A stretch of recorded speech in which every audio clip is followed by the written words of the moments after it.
Color is probably the most complicated area of user interface design. This is because we have a tendency to use colors that distract and feel completely unnatural. That can make our design look very messy. Do you want an example of this? Here you go. What do you say now? This is probably the worst website I have ever seen in my entire life.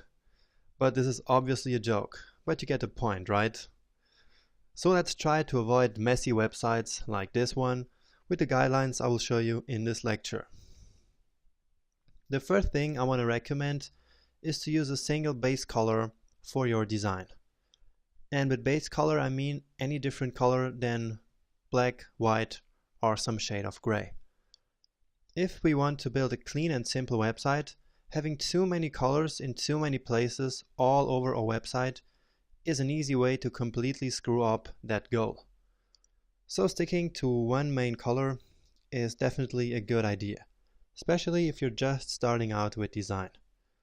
And the colors you see here on this slide are from a tool called Flat UI Colors.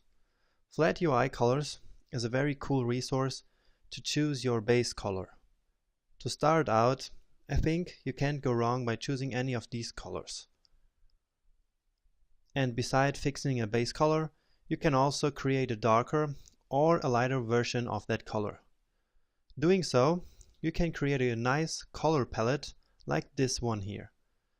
A color palette shows all the colors to be used in a certain design. I use a tool called 02-255 to create that darker and that light blue tones.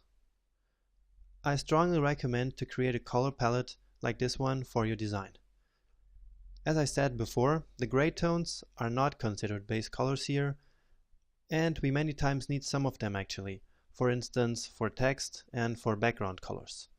Find the link to these two tools I mentioned in the course ebook. Now, if you really want to mix up multiple colors, I recommend you to use a color wheel tool like Adobe Color CC or Peloton.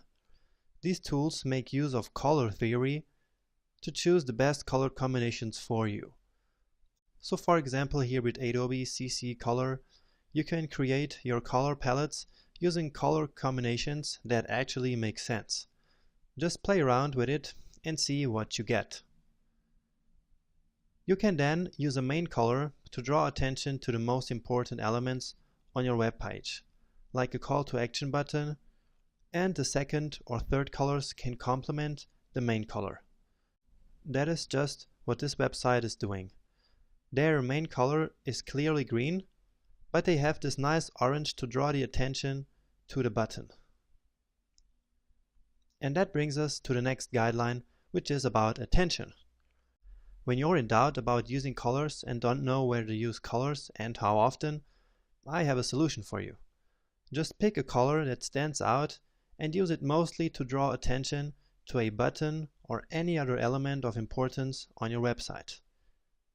Uber's website here does a terrific job in doing exactly that. And number 4, and this is very simple, never choose the black color for any part of your design. This is because black actually almost never appears in the real world. So using complete black just doesn't feel natural.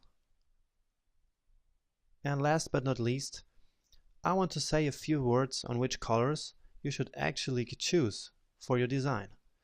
That's because picking a color for a website means much more than picking your favorite color and turning it into a design. It means picking the right color in order to get the desired response from your audience. Color really makes a difference. This happens because there are psychological effects behind each color. So let's see what feelings each color can evoke and how to use this knowledge. Red is a great color to use when power, passion, strength, and excitement want to be transmitted. Brighter tones are more energetic, and darker shades are more powerful and elegant. Orange draws attention without being as overpowering as red. It means cheerfulness and creativity. Orange can be associated with friendliness, confidence, and courage. Now, yellow. Yellow is energetic and gives the feeling of happiness and liveliness.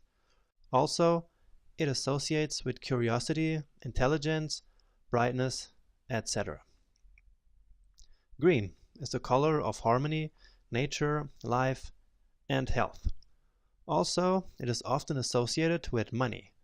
In design, green can have a balancing and harmonizing effect. Next, blue means patience, peace, trustworthiness, and stability. It is one of the most beloved colors, especially by men. It is associated with professionalism, trust, and honor. And that's actually why the biggest social networks out there use the color blue. Now, purple is traditionally associated with power, nobility, and wealth. In your design, purple can give a sense of wisdom, royalty, nobility, luxury, and mystery. Pink expresses romance, passivity, care, peace, affection, etc. And finally, the color brown is the color of relaxation and confidence. Brown itself means earthiness, nature, durability, comfort, and reliability. And that's it for colors in this lecture. If you want to learn more on this subject, I included a couple of links in the course ebook where you can read all about color theory. Make sure you check them out.